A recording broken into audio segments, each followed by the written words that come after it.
O Bahia decepcionou de novo quando se fala de competições internacionais, né?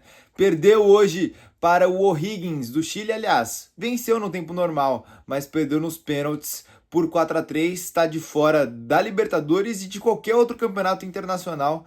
Afinal, a segunda fase da pré-Libertadores, né, quem perde não tem vaga na Sul-Americana. E o Palmeiras venceu o Fluminense por 2-1, também por 2-1, né? E hoje fez um jogo bem interessante, né? De dois dos times mais fortes aí do futebol brasileiro. É um jogo que tem bastante coisa pra gente analisar e falar, certo? Então fica aqui comigo. Antes de tudo, eu sou o Thiago Golini, sou jornalista, comentarista esportivo e tô aqui para analisar, né, o futebol brasileiro como um todo e também o futebol europeu. Então, se você gostar desse vídeo, já se inscreve aqui no canal para mais análises e deixa o like, enfim, ativa as notificações aí. Comenta o que você achou do jogo do Bahia, o que você achou do jogo do Palmeiras, do Fluminense, certo? Vamos começar pelo Bahia, porque o Bahia foi o jogo que aconteceu antes, né, cronologicamente falando, e foi um jogo muito melhor do que a partida no Chile, principalmente o primeiro tempo. No Chile, o Bahia fez um primeiro tempo horroroso, horroroso. O segundo tempo melhor, de mais domínio da posse, mas ainda pouco criativo.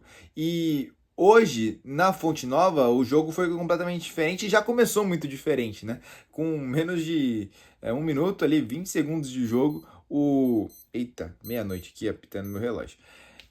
Com menos de 1 minuto, 20 segundos de jogo, o William José já abriu o placar, né, numa boa jogada do Everton Ribeiro, que hoje foi muito bem. Hoje fez uma partidaça o Everton Ribeiro, né, durante os 90 minutos, nos pênaltis nem tanto, mas foi o cara que ditou o ritmo de jogo, ele encontra passes que deixam os seus companheiros na cara do gol. Ele é um maestro desse time do Bahia e ele vai sempre se movimentando, sempre dando opção de passe, ele sempre dá uma linha de passe clara para os seus jogadores, para os seus companheiros, né? Então ele é muito bom jogador e fez um grande primeiro tempo. E foi numa jogada que ele começou, ele acha um bom passe ali pro Ademir. Aliás, ele nem começou, né? Ele deu um bom passe, mas ele participou da jogada do primeiro gol. E o Ademir toca pro William José fazer o gol logo de comecinho de jogo, que era muito importante, né? Porque o Bahia entrou na partida sendo eliminado. E aí, com aquele gol naquele gol relâmpago, já igualava o placar agregado e o jogo começava empatado, basicamente. E era muito bom para o Bahia, que pressionou muito o O'Higgins. O O'Higgins teve um certo momento ali que conseguiu algum avanço e uma chancezinha de fora da área, mas num geral, o primeiro tempo foi de domínio do Bahia. Então o Bahia ocupava muito o campo de ataque, com o Luciano Juba avançando muito pela esquerda, o Pulga também, que conseguia muitas vezes ganhar os duelos ali contra o Faundes, que era o lateral direito do O'Higgins. Pelo lado direito, o Ademir tinha muitas boas jogadas ali para cima do Pavês e conseguia muitas vezes buscar esse cruzamento ali, né, na linha de fundo ou trazer para dentro para finalizar. E como eu disse, o Everton Ribeiro regendo esse time, distribuindo a bola. O Bahia foi muito bem no primeiro tempo, muito bem mesmo, e criou algumas chances para fazer o 2-0 até antes do que fez. Aí, numa boa jogada, o Ademir cruzou e aí o Pulga. Assim, eu vi alguns chilenos reclamando, né? E os próprios jogadores do O'Higgins reclamaram muito desse pênalti. Eu achei pênalti, eu acho que o Faundes esquece a bola e vai só no corpo do Pulga, e não é um ombro com ombro, é um ombro nas costas do Pulga. Na minha visão, dentro da área, falta, né? Falta dentro da área, pênalti. E aí o William José, que não é um bom cobrador de pênaltis, hein? Bateu mal o pênalti, mas no rebote ele conseguiu fazer 2-0 pro Bahia. E assim, era um resultado espetacular, porque o Bahia vai pro intervalo se classificando. E aí o Bahia tava bem no jogo. O que o Bahia fazia, né? Muitas vezes, para sobrecarregar o sistema de meio campo do O'Higgins, baixava o William José, o Pulga vinha para dentro, o Juba abria pelo lado esquerdo, aí o Jean Lucas vinha também, e aí ia povoando esse meio campo de uma forma que os jogadores do O'Higgins tinham que dividir a atenção. E aí nisso era onde o Everton Ribeiro ficava livre para encontrar um passe bom, era onde abria espaço nas laterais, porque vinha um lateral cobrir ali e aí abriu espaço para o Ademir avançar. Então nisso o time do Bahia conseguiu manipular muito bem a defesa do O'Higgins e conseguiu se acampar no campo de ataque ali, sem dar espaços para os contra-ataques. Só que aí veio o segundo tempo e aí o O'Higgins começou a ganhar esses duelos no meio campo. E com isso, os contra-ataques vieram. E aí foi num contra-ataque que o Sarrafiori que tem passagem, inclusive, pelo futebol brasileiro, jogou no Coritiba, jogou no Internacional, ele conseguiu um bom avanço, ele recupera uma bola ali no meio campo, e aí a jogada se desenrola na sobra. Se eu não me engano, é o... Até pegar o nome dele aqui, deixa eu só rapidinho aqui pegar o nome do Brizuela. Fez uma boa roubada de bola e aí o time continuou no ataque. E aí a bola foi batida cruzada pelo Sarrafiori, o Castilho, que é um atacante extremamente insuportável. É um atacante assim que tá o tempo todo incomodando, tá o tempo todo protegendo bola. Deixa eu voltar aqui pro enquadramento que tava antes. Aqui a gente faz assim, ao vivo. Ele tá o tempo todo incomodando, protegendo bola, sendo, sabe, nossa, ele é insuportável, ele é muito chato. Aí o Senna, inclusive, falou sobre ele na coletiva da ida e hoje de novo. Muito chato em cima do Gabriel Xavier. O Gabriel Xavier ganhou alguns bons duelos contra ele, mas o Castilho também incomodou demais. E aí, nesse lance, o batida cruzada, ele completa. E aí, era o O'Higgins que no primeiro tempo avançava pouco, mas no segundo tempo explorava muito os contra-ataques. O Roman Gomes não fez um bom jogo, muito abaixo. Ramos Mingo também não. Então, e os dois, né, o Sarrafiori e o Castilho, iam para cima do Ramos Mingo e do Gomes nesses contra-ataques. Então, era muito espaço.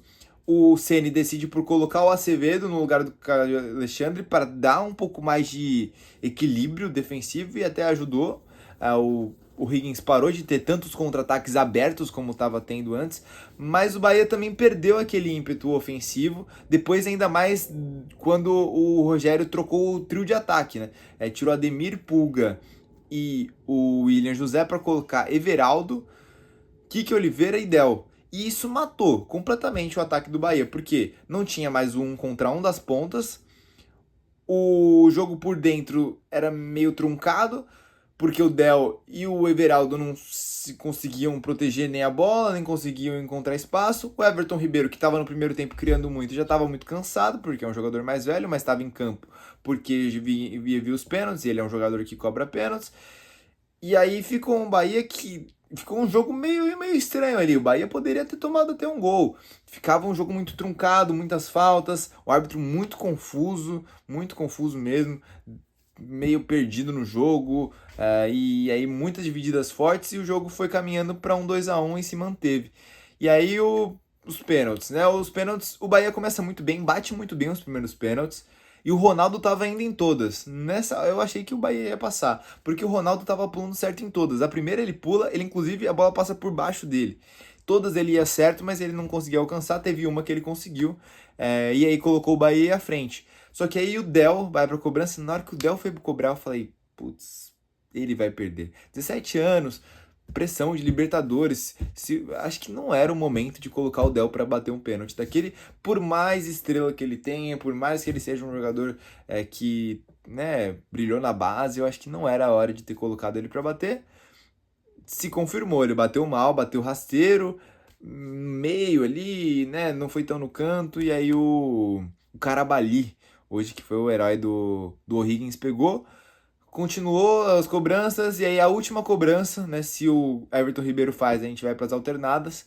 E aí o Everton Ribeiro vai muito mal, né? Vai muito mal na cobrança, bate fraco no meio do gol. Ele tentou dar aquela deslocada no goleiro, mas o caramba ali ficou. E aí ele só esticou a mão ali, a bola foi no meio e o Bahia tá eliminado, assim, dolorido, trágico, um desastre, porque a temporada do Bahia tá perdida em termos continentais. O time não vai disputar nenhum campeonato internacional esse ano. E, assim, tem times aí que se esforçaram para cair e vão jogar Sul-Americana, enquanto o Bahia não vai jogar nada. Então, realmente, assim, é muito dolorido pro projeto que tem o Manchester City com o Bahia e com o Bahia em si, né? Então, é realmente muito decepcionante ser eliminado tão cedo na pré-Libertadores, nem para a terceira fase o time conseguiu passar. E pro O'Higgins, espetacular, né? O time não vai para a Libertadores desde 2014. Ainda vai ter mais uma fase de mata-mata, mas conseguiu uma classificação sensacional diante do Bahia em Salvador, na Fonte Nova. Muita festa do torcedor que teve em peso hoje lá nas terras soteropolitanas, né, na Boa Terra. Hoje o torcedor chileno realmente compareceu em peso porque era uma partida importantíssima para o O'Higgins e o time foi aguerrido até o final, fez um grande jogo no Chile, fez um bom segundo tempo hoje na Bahia e com isso está classificado nos pênaltis contra o Esquadrão de Aço. Assim, era um bom começo de temporada, mas essa derrota eu não acho que coloca pressão no Ceni, assim, de demissão nem nada, mas é uma derrota bem sentida, bem dolorida e vai ter que digerir aí o torcedor do Esquadrão de Aço, torcedor tricolor, certo? Falando em tricolor, hoje o tricolor carioca visitou o Palmeiras lá na Arena Barueri, né? Um jogo que aconteceu logo depois desse do Bahia, também pude acompanhar. E o Palmeiras venceu por 2-1, mas um placar assim que não traduz exatamente o que foi o jogo. Acho que foi um jogo muito equilibrado. Foi um jogo talvez em que o Fluminense até mereceu mais vencer, mas também dá para dizer que o Palmeiras também teve seus méritos. Foi um jogo muito aberto. E era um jogo que eu esperava que fosse muito aberto, porque o Palmeiras não tem um time de controle. O Palmeiras não tem um time que controla o jogo, que domina o adversário. O Palmeiras tem um time muito capaz ofensivamente. Tem Alan, tem Andréas, tem Marlon Freitas, que é um ótimo meio-campista, fica mais recuado, mas também ajuda muito na criação. Tem o Maurício, tem o Flaco, tem o Vitor Roque. No banco tem John Narias, tem Sosa. Então tem muitos jogadores que são capazes de, em uma jogada individual, criar, em jogadas, né, de toques rápidos, encontrar espaços. Então tem um time muito, muito bom do meio pra frente, mas não é um time equilibrado do Palmeiras. E aí sente muita falta de um volante. O Marlon Freitas não é esse cara e eu sigo batendo nessa tecla aqui, porque, cara, o Palmeiras precisa de um volante e precisa de um zagueiro. De verdade, para conseguir disputar título de Libertadores, título de Copa do Brasil, o Palmeiras precisa de um time mais equilibrado, porque o Palmeiras fica muito exposto. O Fluminense hoje estava com um time um pouco diferente. Tava com o Ganso como um falso 9, o Lúcio Acosta um pouco mais atrás dele, o Savarino aberto na direita e o Serna aberto na esquerda. O Canóbio hoje não jogou. E o John Kennedy ficou no banco. E aí, o que acontece? O time do Fluminense foi bem superior ao Palmeiras no primeiro tempo. É que o Palmeiras, logo de cara, conseguiu abrir um 2-0. Primeiro num vacilo ali do Martinelli, que sai jogando errado, o André recupera, a bola chega no Vitor Roque, ele vai driblar o Fábio, pênalti, falta dentro da área, pênalti, muito claro. O Vitor Roque bate muito bem, Vitor Roque tá muito bem, Vitor Roque tá fisicamente muito bem. Ele consegue ganhar duelo. Eu falei do Castilho, né, que era chato do O'Higgins. Cara, o Vitor Roque também. Ele é insuportável de marcar. Ele tá toda hora se movimentando, protegendo bola. Ele pode errar o gesto técnico. Eu acho que às vezes ele poderia ser mais refinado ali na hora de dar um drible. Às vezes ele adianta demais. Às vezes ele não consegue a jogada certa. Mas, cara, ele pode perder a bola que ele vai recuperar. Ele joga... aquela expressão, né? Parece que joga por um prato de comida. Porque ele tá o tempo todo correndo atrás da bola, tentando ganhar algum duelo. Caiu aqui o celular, né? Você viu. Mas enfim. Então, o Vitor Roque é esse cara que tá o tempo todo se movimentando, tá o tempo todo pedindo bola. Sabe? É impressionante, assim. E no segundo tempo isso ficou ainda mais claro. Mas no primeiro tempo ele conseguiu essa boa jogada e bateu bem o pênalti. E aí na sequência o Alan, já numa boa jogada individual, o Flaco Lopes, né, tem que destacar, ele foi lá atrás para buscar e proteger essa bola, dá o passe no Alan. E aí o Alan encontrando o seu bom futebol, né, essa característica dele que ele consegue puxar para dentro, finalizar. Ele é muito bom nisso. Assim, ele precisa tá jogando bem, porque o Palmeiras quer muito vender o Alan no meio do ano. Então... ele precisa estar jogando, tá jogando bem. Acho que se criou muita expectativa sobre o Alan na temporada passada, ainda mais pelo que ele fez contra a LDU, que foi uma partida assim, uma masterclass do Alan. Foi absurdo o que ele jogou naquela partida. Mas ainda falta essa consistência de ele fazer isso constantemente, né? Tem outros meias do futebol brasileiro que fazem isso com mais constância, e hoje, ainda mais com Arias, né, sendo essa nova contratação, ele precisa mostrar um bom futebol, até porque o Palmeiras quer que ele jogue bem para que ele seja vendido também. E foi isso, o Palmeiras conseguiu abrir o 2-0, golpe duro no Fluminense, que começou errando muitos passes na saída de bola, mas aos poucos o Fluminense foi encontrando jogadas, e especialmente com o Thiago Costa, né, que dá esse ritmo de jogo, que se movimenta, que encontra espaço, que vai lá, dá um drible, abre a bola na direita, abre a bola na esquerda. Então ele é muito bom jogador e teve boas chances de fazer o gol, o time do Flu, até que numa boa jogada ali pelo lado esquerdo, o Thiago Costa consegue aproveitar e corta o Gomes e bate para fazer o 2-1, mas antes disso já tinha tido muitas oportunidades do Fluminense, muitas vezes correndo de frente, né? Contra essa defesa do Palmeiras que estava muito exposta. De novo, o Palmeiras não tem esse controle do jogo e o Fluminense conseguia ficar muito mais com a bola. O Fluminense terminou a partida com uma posse de bola muito maior, mais de 60% de posse de bola para o Fluminense. Vou até pegar aqui o dado certinho. Me dá um segundo. Foi 65% de posse de bola para o Fluminense contra 35% do Palmeiras. E não é como se o Palmeiras jogasse só no contra-ataque. O Palmeiras quer a bola. O Palmeiras normalmente quer ter a posse. Quer que Andréas e Marlon Freitas se encontrem dentro do campo, que o time consiga manipular o adversário. Mas hoje o Fluminense ganhou muito mais esses duelos porque era um time mais bem organizado e mais equilibrado defensivamente. O problema é que o Palmeiras tem jogadores individualmente muito bons e conseguiu abrir um 2-0 rápido. Mas o Fluminense foi melhor no primeiro tempo. E o Fluminense criava mais, chegava mais no ataque. O Carlos Miguel fez algumas grandes defesas. E terminou assim. Foi um primeiro tempo também com muitas paradas, né? O Bernal, inclusive, saiu lesionado. Pode preocupar, mas o Otávio entrou muito bem. Chega o segundo tempo, o Fluminense continua pressionando. E o Carlos Miguel de novo fazendo grandes defesas, mas um Palmeiras que tinha mais a arma do contra-ataque. Tinha o Vitor Roque. E o Vitor Roque é, de novo, muito chato. Conseguia puxar toda hora para dentro, toda hora correr nas costas da marcação. Teve uma bola na trave que ele colocou e quase fez o gol.